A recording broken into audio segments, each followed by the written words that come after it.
Assalamualaikum warahmatullahi wabarakatuh. Bismillahirrahmanirrahim. Alhamdulillahirabbil alamin. Asyhadu an la ilaha illallah wa asyhadu anna Muhammadar Rasulullah sallallahu alaihi wasallam wa ala alihi wa ashabihi amma ba'd. Alhamdulillahirabbil alamin. Kita selalu syukur kepada Allah yang mana Allah selalu senantiasa memberikan kita kenikmatannya, rahmatnya. Lebih-lebih kita hidup ini oleh Allah diberi jalan petunjuk menuju surganya Allah dengan cara menetapi Quran hadis yang berbentuk jamaah. Atas pemberian Allah disyukuri alhamdulillahirabbil alamin. Kepada perantara agama disyukuri alhamdulillah.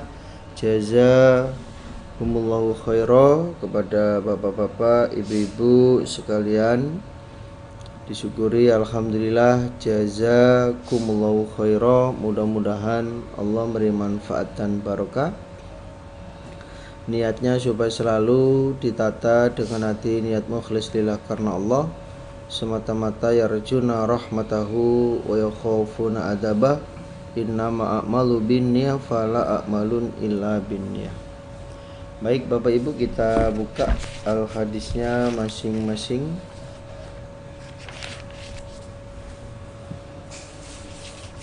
Sahih Bukhari nomor babnya 65, nomor hadisnya 708, nomor hadisnya 708. A'udzu billahi minasyaitonir rajim. Bismillahirrahmanirrahim. Hadatsana Khalid ibnu Makhladin qala hadatsana Sulaiman ibnu Bilal qala hadatsana Syarik ibnu Abdullah qala, berkata siapa Syarik, Sami itu mendengar aku Anas ibnu Malik pada Anas bin Malik, yaqulu berkata siapa Anas, ma shallaitu tidak sholat aku wara'a imamin di belakangnya imam, qotun sama sekali, akhafu yang lebih cepat, apane sholatan sholatnya, wala dan tidak sholat, atama yang lebih sempurna, minan nabiyyi dari Nabi sallallahu alaihi wasallam. Jadi Anas dia tidak pernah melakukan sholat di belakangnya imam yang mana sholat itu lebih cepat dan lebih sempurna daripada sholatnya Nabi. Jadi maksudnya Anas ikut sholat diimami oleh Nabi yang waktu itu Nabi sholatnya cepat dan sempurna.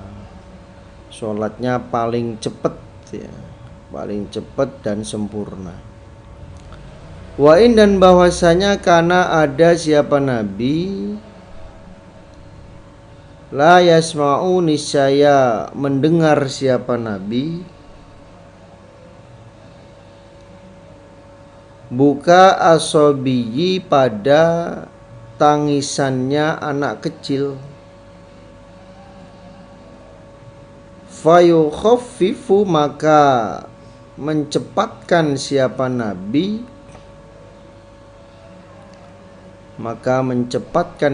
Nabi, makhofatan karena khawatir,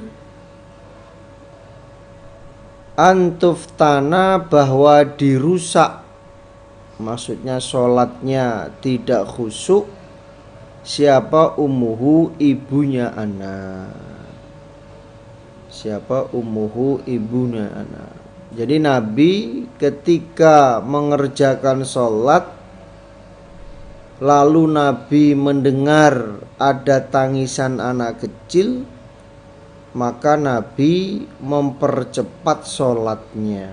Bacaannya pendek, namun gerakannya tetap tumak nina, karena Nabi khawatir ibunya itu terganggu, sholatnya terganggu sebab tangisan anaknya, sehingga sholatnya tidak khusyuk, baik ibunya maupun makmum yang lain. Nah ini, jadi dari hadis ini ya, sebagai ibu juga tanggap ya, atau bapak ketika sholat di masjid membawa anaknya, kemudian anaknya kok tiba-tiba nangis, maka segera langsung diambil, anaknya digendong ya, anaknya digendong, kemudian balik lagi ke barisan sholatnya. Itu boleh, nggak apa-apa, bukan malah didiamkan. Oh, anaknya nangis berantem sama temennya karena rebutan mainan sama orang tuanya, didiamkan saja sampai sholatnya selesai, itu nggak bisa. Nah, nggak baik seperti itu ya. Maka sebagai orang tua ketika membawa anaknya sholat di masjid, ternyata anaknya kok nangis, maka orang tuanya, ayahnya atau ibunya segera mengangkat, menggendong anak itu, dan itu tidak membatalkan sholatnya, tetap hukum sholatnya sah ya. Jalan ke kanan atau ke samping, mengambil anaknya, menggendong, kemudian masuk lagi ke barisan sholat, itu tidak membatalkan sholatnya selagi tidak berbicara ya, tidak mengeluarkan kalimat-kalimat di luar rukun sholat ya. Hadatsana Ali bin Abdullah qala hadatsana Yazid ibn Zurai qala hadatsana Sa'id qala hadatsana Qatadah ana Anasan, sesungguhnya Anas ibn Malik, haddatsahu, bercerita siapa Anas, hu pada hadis, ana Nabiya, sesungguhnya Nabi sallallahu alaihi wasallam, iku kola, bersabda siapa Nabi, ini sesungguhnya aku, la adkhulu, niscaya masuk aku, fi sholati, di dalam sholat, maksudnya sudah memulai sholat. Jadi Nabi sudah memulai sholatnya, yaitu ngimami sholat. Wa ana, dan aku, uridu, menghendaki aku Nabi, itolataha, pada memanjangkan pada sholat, maksudnya bacaannya. Jadi Nabi sudah mulai sholat, sudah mulai ngimami, Nabi niatnya di dalam sholat itu mau memanjangkan bacaan sholatnya. Ternyata fa'asma'u, maka mendengar aku, buka asobiyi, pada tangisannya anak kecil. Fa'atajawwazu, maka mencepatkan aku, fi sholati, di dalam sholatku. Mimma, karena apa-apa, a'lamu, yang mengetahui aku, min syiddatin, karena beratnya, wajdi ummihi, menjumpainya ibunya anak, min bukaihi, karena tangisan anak.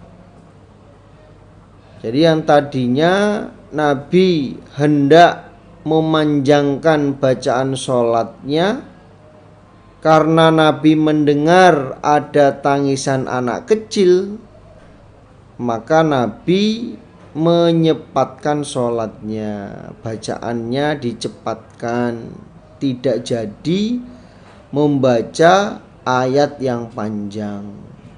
Karena Nabi tahu kondisi beratnya ibu dari tangisan anaknya. Nabi tahu kalau diteruskan ini nanti ibunya tidak khusyuk di dalam mengerjakan sholatnya. Ya, ibunya tidak khusyuk sholatnya karena anaknya nangis. Ya. Dan mungkin juga dapat menjadikan orang lain juga tidak khusyuk sholatnya. Anak sopo iki, mbok yo mau gak usah dijak nang masjid lah nangis-nangis ngene iki, ya, kan? Akhirnya sholatnya tidak khusyuk. Nah, ini makanya Nabi tanggap melihat situasi dan kondisi, walaupun di dalam sholat Nabi tanggap, yaitu dengan mempercepat bacaan sholatnya. Jangan malah disengaja. Jangan malah disengaja. Udah tahu anaknya nangis, tapi disengaja bacaannya panjang. Kapok wis, kono. Nah, itu nggak boleh. Ya, justru malah yang nangis ternyata anaknya imam sholatnya. Ini. Nah, itu tidak diperbolehkan. Artinya ya dilihat situasinya. Ya.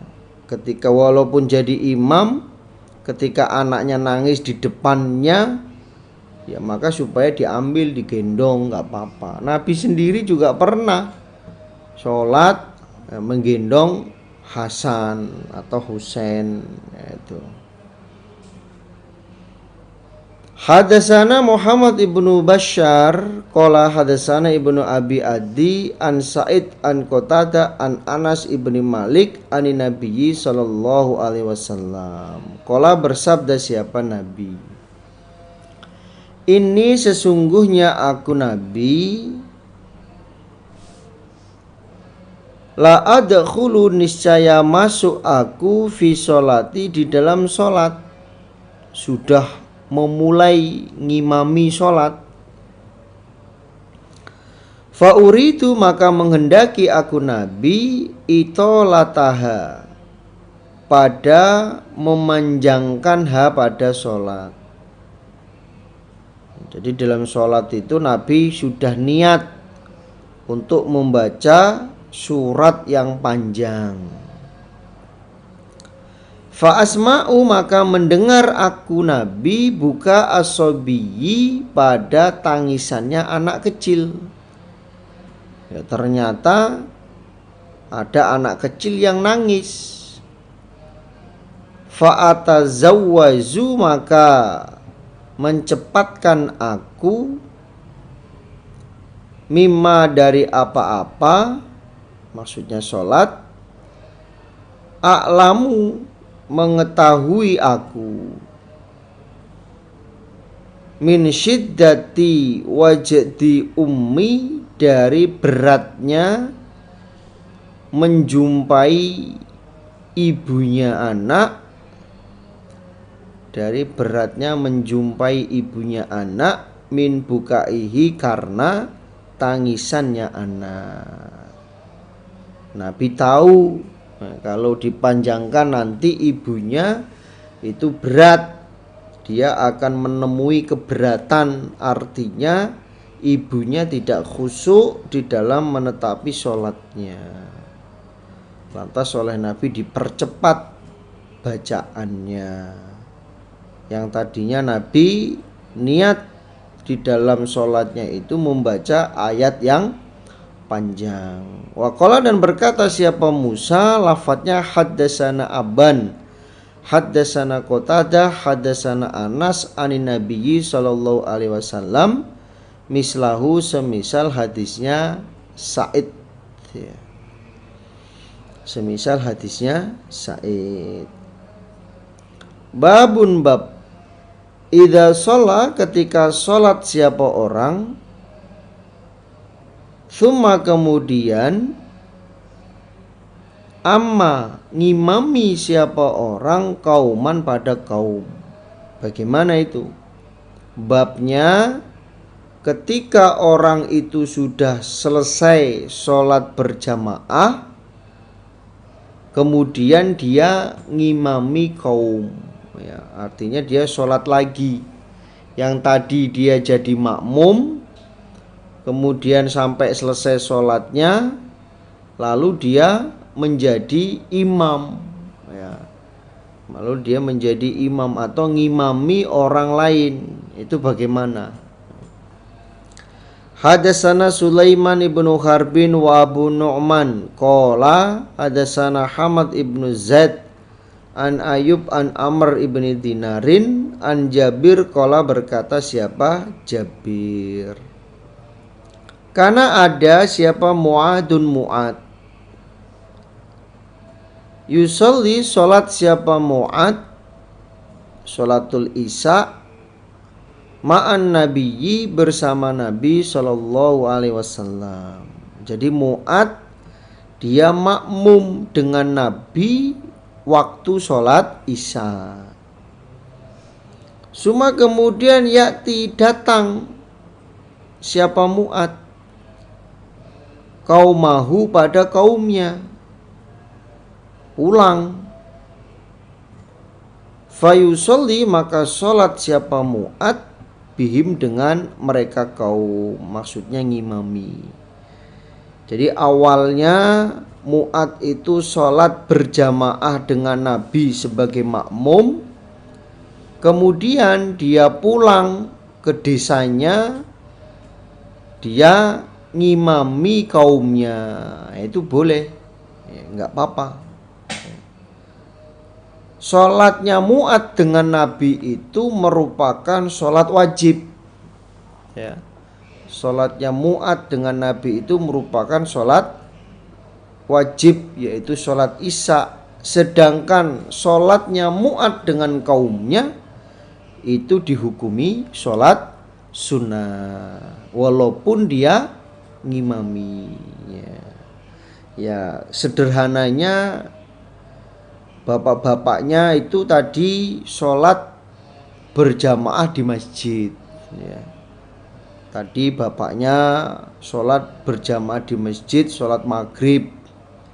Selesai sholat maghrib kemudian pulang ke rumah, ternyata anak dan istrinya belum sholat.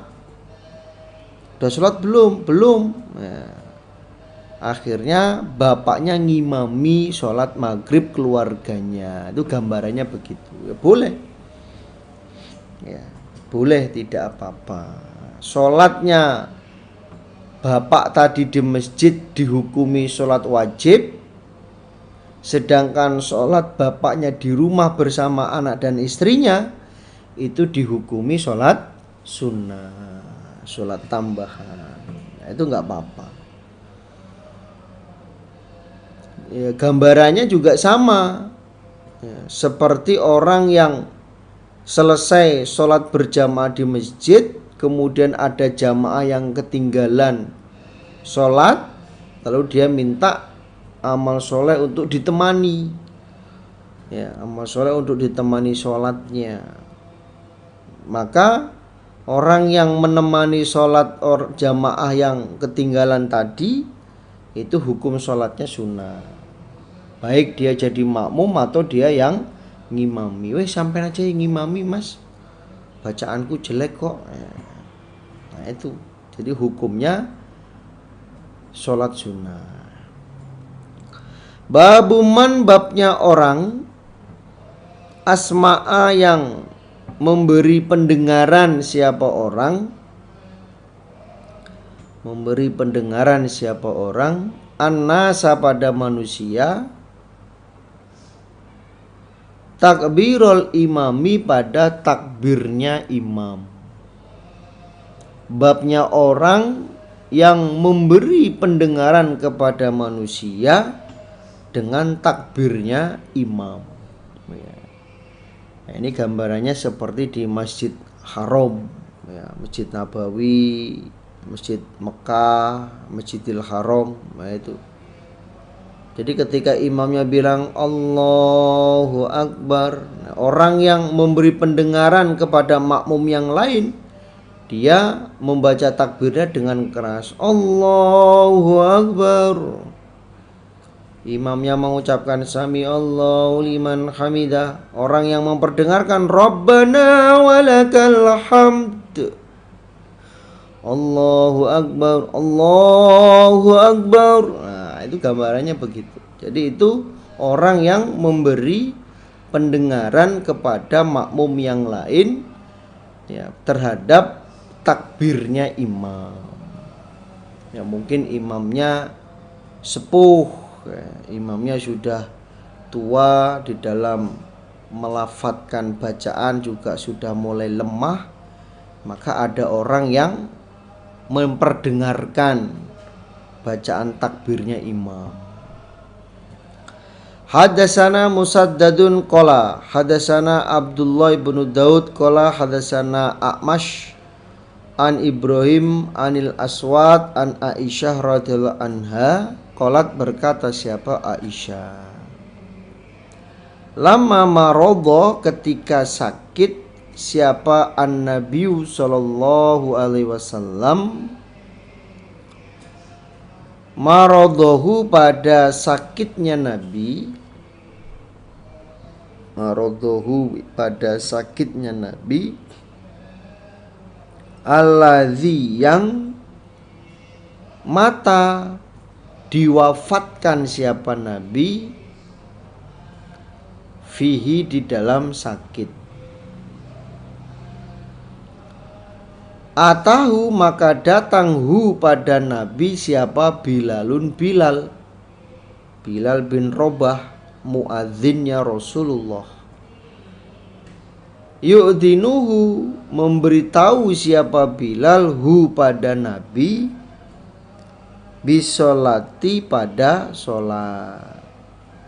Jadi Aisyah menjelaskan ketika Nabi sakit, yang mana dengan sakit tersebut Nabi diwafatkan, pada waktu itu Bilal datang untuk nerobos Nabi, ya, untuk sholat. Nabi wancini pun sholat Nabi, ya. Sudah waktunya sholat Nabi, monggo sholat.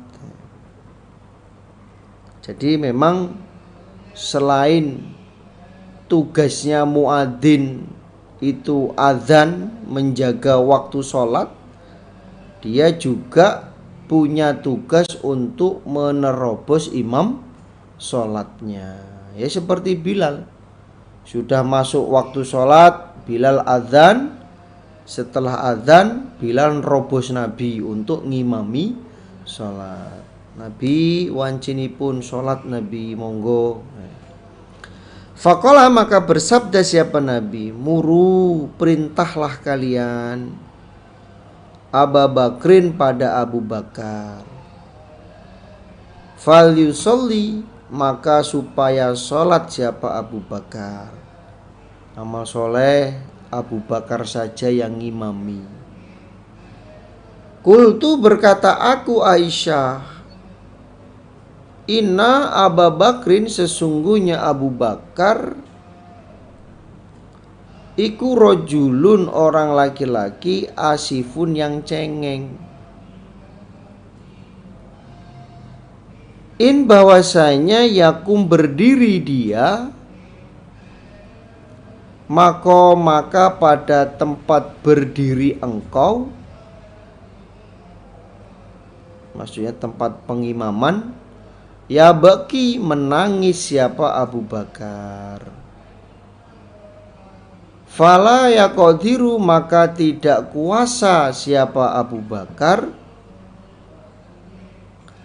alal qiraatin, atas bacaan, bacaan yang di situ mengandung tentang siksa neraka, tentang kematian, yang membuat hati itu menjadi getar. Nah, itu. Lalu Aisyah berkata, "Weh, jangan Abu Bakar Nabi. Abu Bakar itu seorang laki-laki yang cengeng. Ketika dia berdiri pada tempat berdiri engkau, tempat pengimaman, pasti dia menangis. Dia tidak bisa menahan air matanya, tidak kuasa menahan air matanya karena membaca Al-Quran." Wah, jangan Nabi. Ayah saya itu gampang nangis kalau ngimami.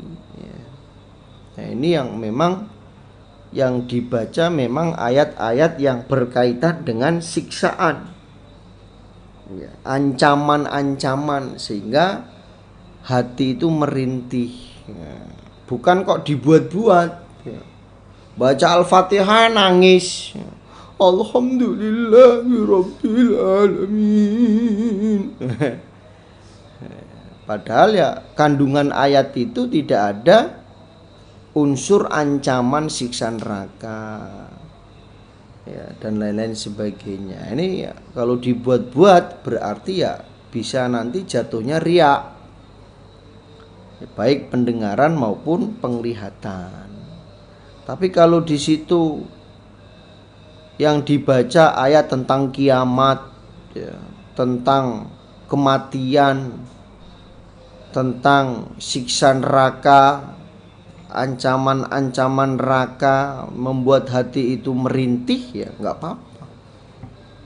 Ya, maka seseorang imam itu ya dari hadis ini juga tidak hanya membaca lafadznya saja, tapi juga harus tahu arti ayat yang dia baca, mengandung ayat yang dia baca. Jangan hanya hafal saja. Hafalannya banyak, tapi artinya dia nggak tahu. Dia baca surat Al-Qiyamah, la uqsimu biyaumil qiyamah, wala uqsimu bin nafsil lawwamah, tapi dia nggak tahu artinya itu, sehingga ya tidak menyentuh hati, Lah Abu Bakar ketika dia membaca ayat Al-Quran, ya dia menangis karena yang dia baca itu mengandung ancaman untuk manusia. Faqala, maka bersabda siapa Nabi, muru, perintahlah kalian Abu Bakrin pada Abu Bakar. Wis, pokoknya Abu Bakar. Fal yusolli, maka hendaknya sholat siapa Abu Bakar. Fakultu, maka berkata akunya Aisyah, mislahu, pada semisalnya. Aisyah ngeyel aja, ngulangi lagi, jangan Abu Bakar Nabi, Abu Bakar itu rojul cengeng. Faqala, maka bersabda siapa Nabi, fisalisati, di dalam yang ketiga, awir rabiati, atau yang keempat, Nabi tetap kekeh muru Abu Bakrin fal yusolli, yang ketiga atau yang keempat.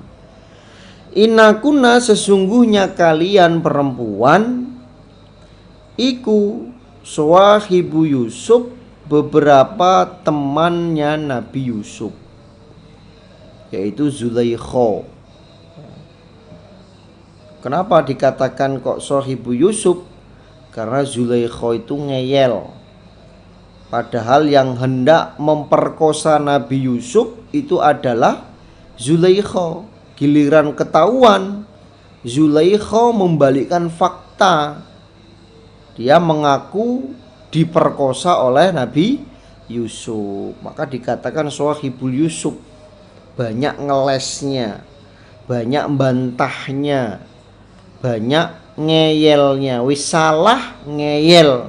Itulah sifatnya perempuan. Contohnya ya ini, muru, perintahlah kalian Abu Bakrin pada Abu Bakar, fal yusolli, maka hendaknya sholat siapa? Abu Bakar. Wis pokoknya Abu Bakar.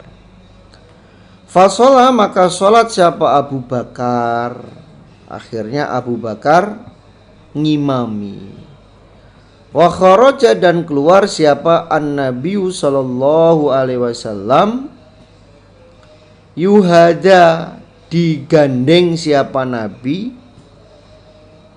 dipapah, baina rajulaini, di antara dua orang laki-laki.